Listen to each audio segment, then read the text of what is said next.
À l'embouchure du Vieux-Port, le site du fort Saint-Jean est un empilement de fortifications depuis la première occupation phocéenne, 600 ans avant Jésus-Christ. Le fort Saint-Jean, c'est un monument composite, disparate, comme un millefeuille historique. Au départ, c'est une vigie qui est posée à l'entrée du port pour contrôler les mouvements amis ou ennemis dans la rade. Simple château fort au 8e siècle pour résister aux nombreux raids des Sarrasins et pirates venus de Grèce, il se développe au 12e siècle avec la construction de la commanderie des Hospitaliers de Saint-Jean dont il conserve le nom. Le rayonnement de la commanderie des Hospitaliers, il s'illustre par le départ des croisades. Et donc c'est forcément un bâtiment important, c'est même certainement un lieu central parce que c'est la conquête vers les Terres Saintes. L'ordre de Saint-Jean de Jérusalem, comme c'est un ordre hospitalier, naturellement on met une infirmerie et puis on va construire une chapelle romane. De cette époque médiévale, seuls les vestiges de la petite chapelle et du palais du commandeur, en partie détruits pendant la Seconde Guerre mondiale, sont encore visibles. Au XVe siècle, à l'extrémité sud du fort, le roi René d'Anjou fait ériger une puissante tour carrée de 28 mètres de haut avec un objectif: réguler l'accès au port. La tour carrée, elle a été voulue par le comte de Provence, qui a été marqué par le saccage de la ville par les Aragonais en 1423. Le but de défense, il est là. Sur le sommet, on pouvait mettre une dizaine ou une douzaine de canons, dirigés contre la ville ou dirigés contre la passe. La passe à contrôler mesure une centaine de mètres de large. Une partie est obstruée par des rochers interdisant le passage des navires. Seuls les 30 mètres de la partie nord sont navigables.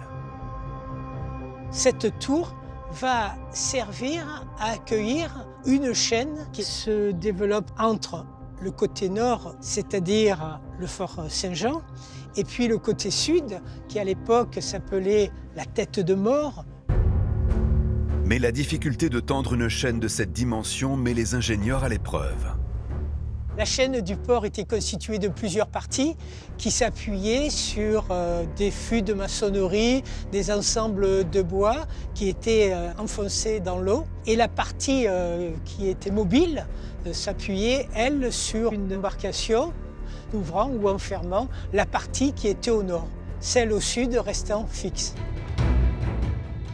Une chaîne qui finira tout de même par céder sous les coups de boutoir de l'envahisseur. La chaîne du port à Marseille est un exemple exceptionnel puisque c'est une des rarissimes chaînes qui a été conservée. Elle a été en fait prise en trophée par les Catalans et emportée à Valence en Espagne, où elle est toujours aujourd'hui suspendue dans la cathédrale. 200 ans plus tard, à la pointe occidentale du rempart, une tour encore plus imposante est édifiée par les armateurs marseillais. Donc la tour du Fanal, c'est une tour qui s'érige sur un plan circulaire à 49 mètres au-dessus du niveau de la mer. C'est une tour qui permet de contrôler et puis également d'être un phare. C'est elle qui marque l'entrée dans la passe du port.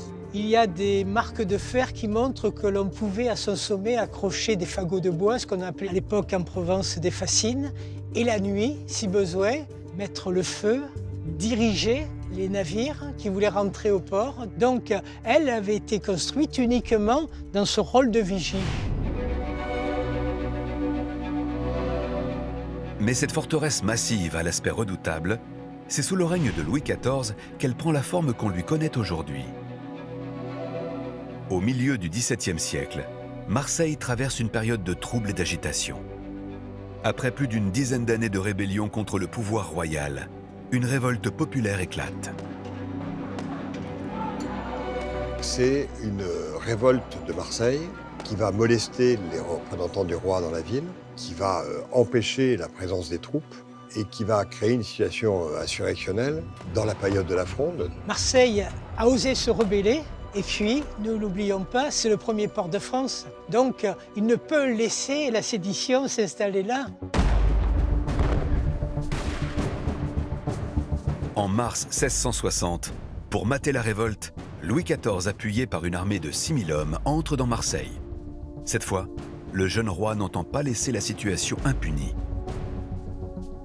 Le fort Saint-Jean, il est là pour imposer le pouvoir. C'est l'emblème d'un pouvoir contre lequel la ville a tendance régulièrement à se révolter. Afin de soumettre la cité rebelle et de rappeler aux Marseillais leur devoir d'allégeance, le fort Saint-Jean est modifié en profondeur. La période Louis XIV est marquée pour le fort Saint-Jean par deux campagnes de travaux très distinctes.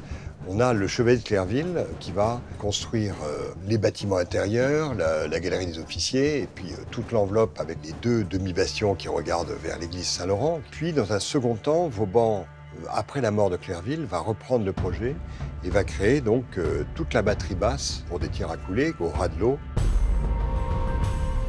Simultanément, Vauban a augmenté le fossé, qui fait que au XIXe siècle, c'est carrément devenu un bras de mer et le fort Saint-Jean est devenu une île. La citadelle isolée en cas d'attaque n'a plus seulement la vocation de défendre le port. Désormais, elle menace aussi les Marseillais.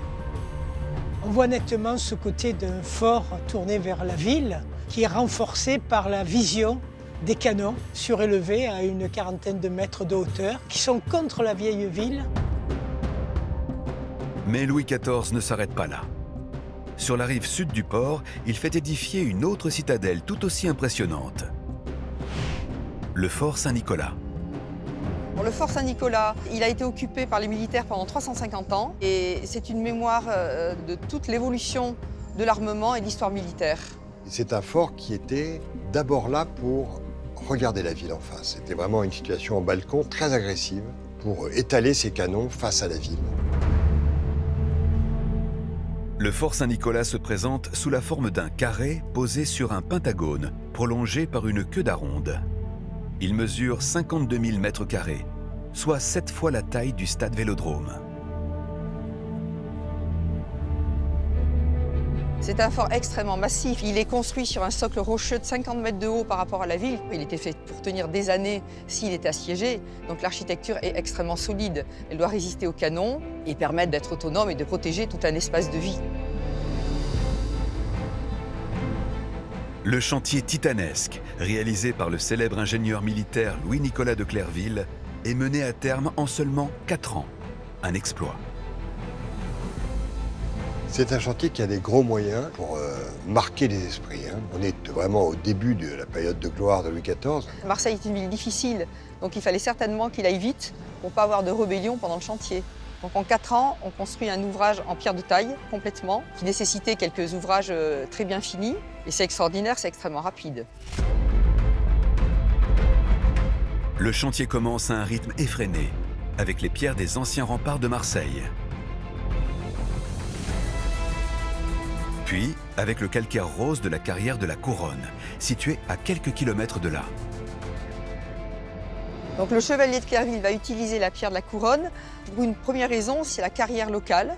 Elle est en face, elle est abondante et on peut l'amener en bateau. Il a été construit d'emblée en couronne parce que ça permettait d'avoir une belle sculpture, de faire des bossages, une animation plastique très forte qui est très maniériste avec des jeux de courbes et de contre-courbes qui descendent dans les pentes, qui se décrochent. La volonté de Clerville, c'est de faire peur aux Marseillais, de leur montrer la puissance du roi.